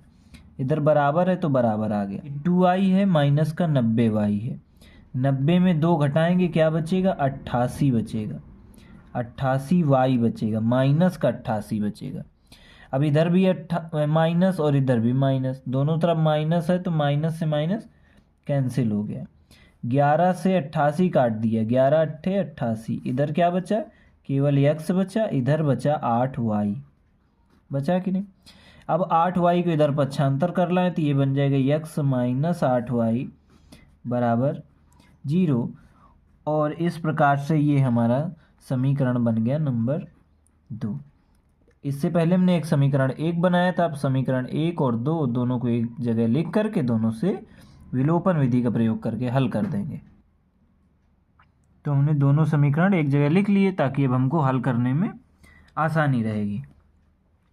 वैसे तो x के टर्म या फिर y के टर्म को बराबर करना होता है पद को, लेकिन x का पद पहले से ही बराबर है, x से पहले 1 है, x से पहले 1 है, तो कोई दिक्कत नहीं, आसानी से हल कर लेंगे। अब हम यहाँ पर लिख देंगे, एक लाइन खींचेंगे इससे पहले और यहाँ पर लिख देंगे घटाने पर। घटा क्यों रहे हैं, घटाने पर ही ये x और x कैंसिल हो जाएगा, क्यों, क्योंकि घटाने पर चिन्ह बदलता है, ये माइनस का हो जाएगा, ये प्लस का हो जाएगा, ये माइनस का हो जाएगा। अब x के आगे 1, इसके आगे 1, ये प्लस का, ये माइनस का, प्लस माइनस का गुणा माइनस, 1 में 1 गया 0, या फिर आप कहें माइनस का एक्स प्लस का एक्स एक दूसरे से कट गया तो भी जीरो, वैसे भी जीरो। प्लस का वाई प्लस का 8y, तो प्लस का क्या हो गया 9y, बराबर क्या हो गया माइनस जीरो है 9 है। जीरो चाहे प्लस का हो या माइनस का, 9 में जीरो घटाएंगे तो 9 ही बचेगा, 9 में जीरो जोड़ेंगे भी तो भी 9 ही बचेगा। 9 और y के बीच में कौन सा चिन्ह गुणा का, इधर आएगा पक्षांतर करके तो भाग हो जाएगा। भाग माने क्या होता है बटे, बटे आ गया, 9 से 9 कट गया, y का मान क्या आ गया 1 आ गया। ये आ गया हमारा y का मान। अब इस y के मान को हम समीकरण 1 में रख करके x का मान निकाल लेंगे। तो यहाँ पर लिख देंगे, क्या लिखेंगे, लिखेंगे समीकरण 1 में y का मान रखने पर, y का मान रखने पर समीकरण 1 हमारा क्या दिया गया था, x प्लस वाई बराबर 9, x प्लस वाई बराबर 9। इधर x है, y का मान 1 आया, 9 लिख दीजिए। x बराबर 9 है, ये प्लस का 1 है, इधर जाएगा माइनस, तो 9 माइनस 1, x बराबर क्या आया 8 आया, 8 आया। तो x का मान आ गया 8 और y का मान आ गया 1। अब सवाल पे हमने x का मान y का मान दोनों का मान निकाल लिया। हमको निकालना है कि संख्या क्या होगी। तो हमने जो संख्या मानी थी तो वो संख्या हमारी थी x प्लस 10y, ये संख्या थी। इसमें हम x और y का मान रख देंगे तो हमको संख्या पता चल जाएगी। x का मान कितना है हमारा 8 आया, प्लस 10, y का मान कितना 1, तो कितना हो जाएगा 8 प्लस 10 एकम 10 और 10 8 कितना होता है 10 8 होता है 18, यानी संख्या हमको कितनी मिल गई 18। ये है हमारी संख्या। इस प्रकार से हमने ये सवाल देखा। अब हम देखेंगे अपना अगला सवाल। चलिए क्वेश्चन नंबर देखते हैं 4। क्वेश्चन नंबर 4 कहता है कि मीना 2000 रुपये निकालने के लिए एक बैंक गई। उसने खजांची से 50 रुपये तथा 100 रुपये के नोट देने के लिए कहा। मीना ने कुल 25 नोट प्राप्त किए। ज्ञात कीजिए कि उसने 50 रुपये और 100 रुपये के कितने कितने नोट प्राप्त किए। इस सवाल को हमको लगाना है। तो चलिए हम मान लेते हैं, माना 50 रुपये के नोट प्राप्त हुए बराबर x रुपये। x 50 रुपये के नोट प्राप्त हुए x, यानी x नोट प्राप्त हुए 50 रुपये के। ठीक है, अब आगे मान लेंगे कि माना 100 रुपये के नोट, 100 रुपये के नोट प्राप्त हुए बराबर y, यानी y नोट 100 के प्राप्त हुए। ठीक रहा। अब चूंकि 50 के x नोट हैं, y के 100 नोट हैं, मिलाकर के 2000 रुपये चाहिए। समझ रहे, 50 रुपये के कितने नोट x नोट, x और 50 का अगर गुणा करा दिया जाए तो पता चल जाएगा कि ये कितने रुपए हैं, है ना, कितने रुपए हैं, कितने हजार हैं, कितने 100 में पता चल जाएगा। 100 और y का गुणा करा दें तो इसको पता चल जाए कितने रुपए हैं, और टोटल जोड़ करके 2000 रुपये ही निकालने हैं। तो ये फर्स्ट शर्त बन गई और इसी की सहायता से हम पहला समीकरण बनाएंगे। लिखेंगे फर्स्ट शर्त। तो 50 रुपये के नोट x नोट लिए हैं, एक नोट है 50 का, तो 2 नोट हो जाएंगे तो कितने हो जाएंगे 100 रुपये हो जाएंगे। तो कैसे पता चला, 50 और 2 का हमने गुणा करा लिया। ऐसे ही x नोट है 50 के, तो 50 और x का गुणा करा लो तो पता चल जाएगा कि कितने रुपए हैं। प्लस 100 और y का करा लो, दोनों जोड़ करके कितने रुपए उसने लिए बैंक से 2000 रुपये। तो ये बन गया हमारा समीकरण नंबर 1। अब दूसरी शर्त क्या कहता है कि मीना ने कुल 25 नोट प्राप्त किए, यानी मीना ने कितने नोट प्राप्त किए 25 नोट प्राप्त किए। तो चलिए दूसरी शर्त,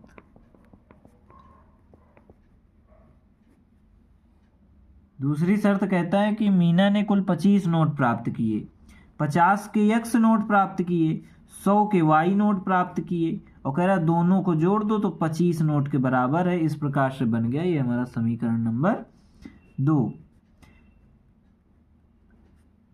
अब हम दोनों समीकरणों को एक स्थान पर लिख लेंगे और उसको हल कर लेंगे। तो हमने दोनों समीकरणों को एक जगह पर लिख लिया। अब हम क्या देख पा रहे हैं, यहाँ पे x के साथ 50 है, लेकिन x के साथ कुछ नहीं है, 50 नहीं है मतलब, है ना, तो 1 छिपा है।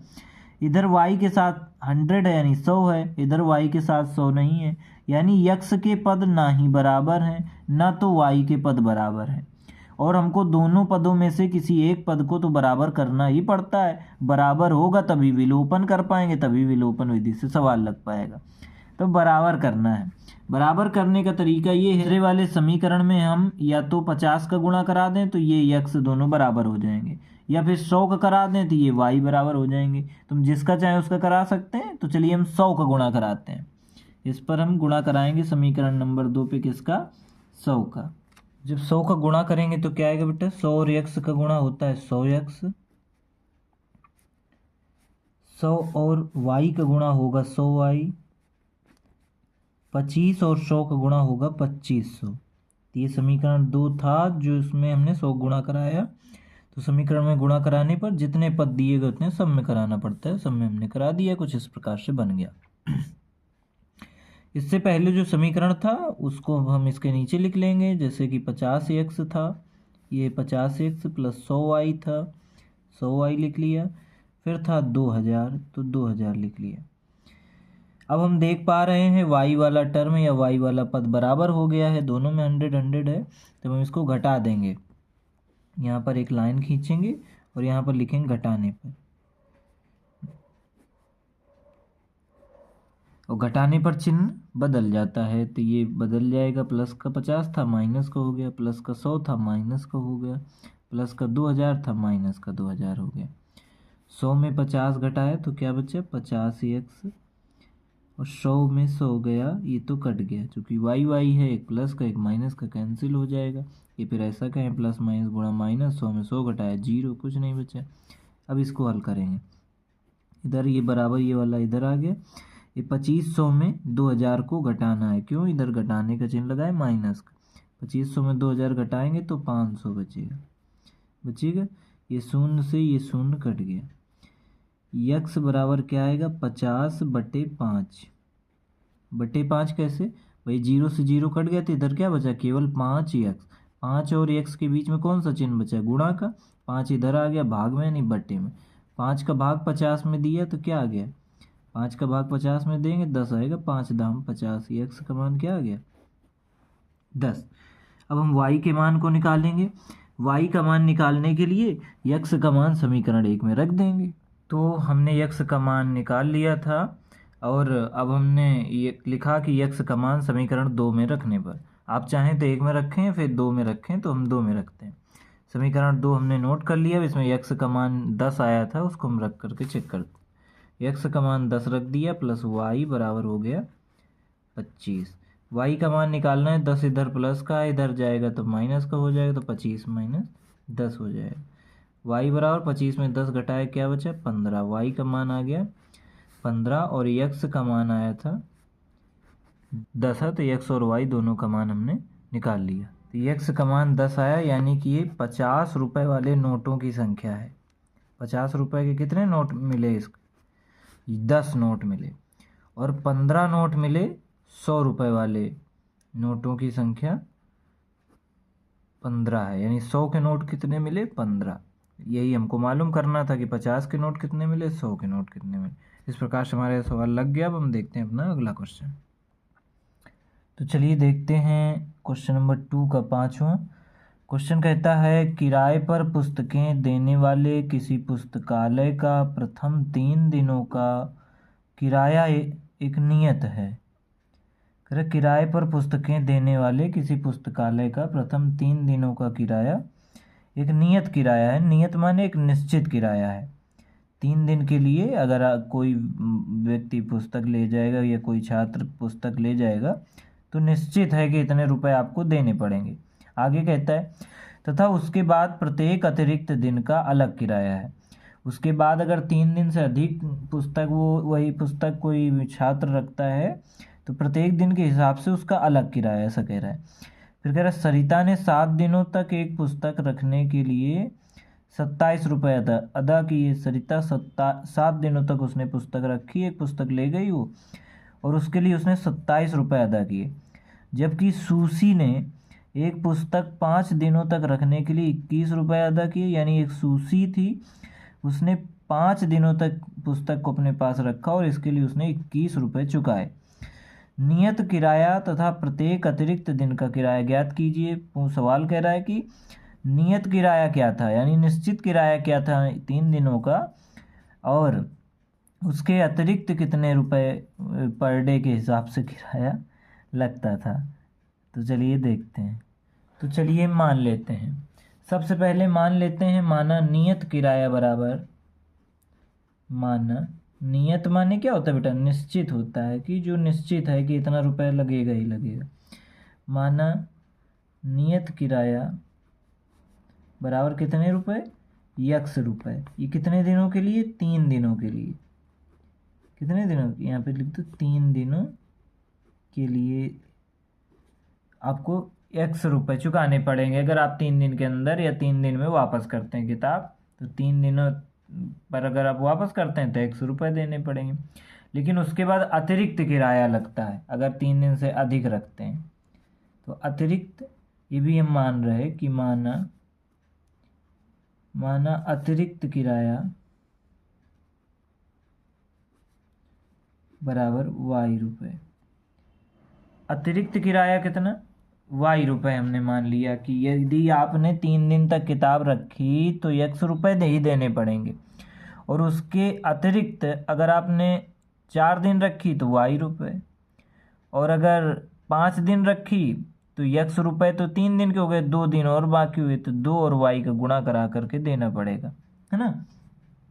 तब हम फर्स्ट शर्त देखते हैं, उसके अनुसार पहला समीकरण बनाएंगे। क्या कहता है पहले समीकरण, पहली बात सवाल कहता है कि सरिता ने 7 दिनों तक एक पुस्तक रखने के लिए 27 रुपये अदा किए। सरिता कितने दिन तक पुस्तक रखी, 7 दिनों के लिए।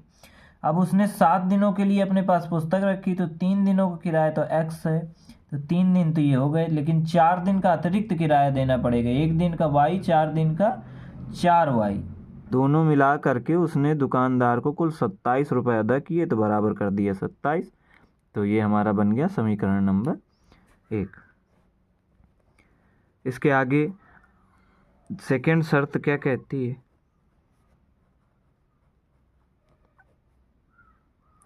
सेकंड शर्त कहती है जबकि सूसी ने एक पुस्तक 5 दिनों तक रखने के लिए 21 रुपये अदा किए।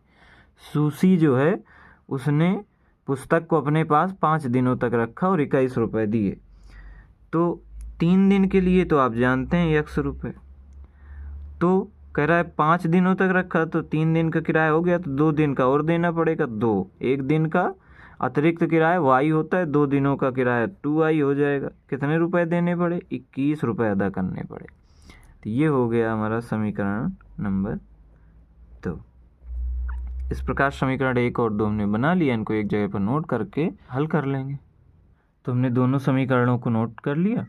अब हमको देखना है कि या तो x का पद बराबर हो या फिर y का। तो हम देख पा रहे हैं x का पद बराबर है, इधर x केवल है, इधर भी x केवल है। इसके आगे कुछ नहीं तो 1 छिपा है, इसके आगे कुछ नहीं तो 1 छिपा है। अब दोनों पद बराबर हो गए, तो हम इसको घटा देंगे। स्थिति देख करके घटाते हैं कि कब घटाना होता है, कब जोड़ना पड़ता है। ये दोनों अगर सेम चिन्ह के हैं तो इनको घटा देंगे। अगर अलग अलग चिन्ह के होते परंतु पद बराबर होते तो इनको जोड़ देते, तो दोनों प्रकार से हो जाता। तभी चूंकि विलोपन हो पाता है जब विपरीत चिन्हों के चिन्ह पद हो जाते हैं। या तो x का विपरीत चिन्ह हो जाए बराबर होते हुए, और y का यदि हो जाए, दोनों में से किसी एक का हो जाए, तो हम इसको घटाने पर कर दें। यहाँ पर हम लिख देंगे घटाने पर। तो घटाने पर चिन्ह क्या होता है, ये प्लस का x है तो माइनस का होगा, प्लस का 2i तो माइनस का 2, प्लस का 21 तो माइनस का 21। ये प्लस का x है माइनस का x, इधर 1 छिपा इधर 1 छिपा, प्लस माइनस गुणा माइनस, 1 में 1 घटा कुछ नहीं, 0 बचा। आप कह सकते हैं दोनों एक दूसरे से कट गया।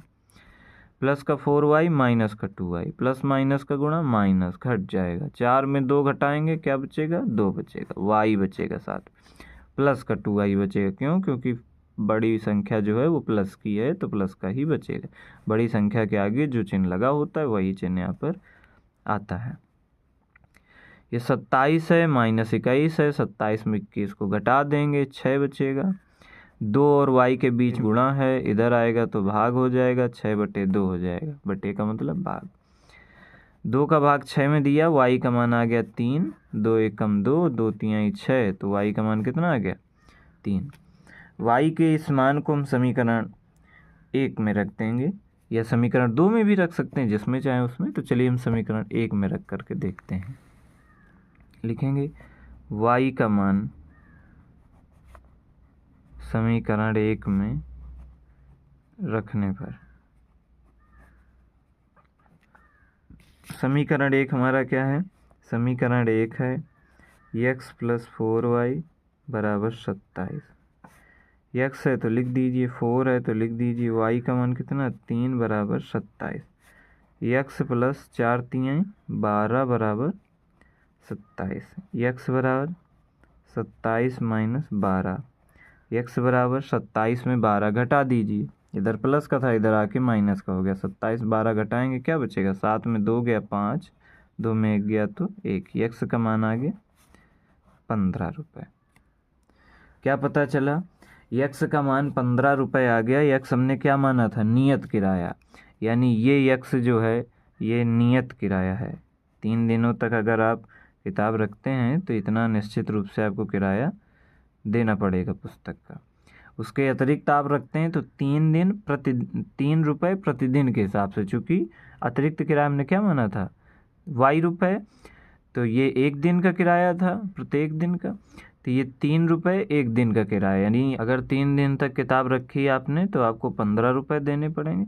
उसके अतिरिक्त अगर आपने 1 दिन रखी तो 3 रुपये, 2 दिन रखी तो 6 रुपये इस हिसाब से चुकाना पड़ेगा। ये अतिरिक्त किराया है, प्रत्येक दिन का अतिरिक्त किराया, 3 दिन के अतिरिक्त, प्रत्येक दिन का अतिरिक्त किराया है। इस प्रकार से ये था इस एक्सरसाइज का लास्ट सवाल। आशा करता हूँ कि आपको ये वीडियो अच्छा लगा होगा, सभी सवाल आसानी से समझ में आ गए होंगे। अगर वीडियो अच्छा लगा है तो लाइक कमेंट शेयर सब्सक्राइब जरूर करें। धन्यवाद।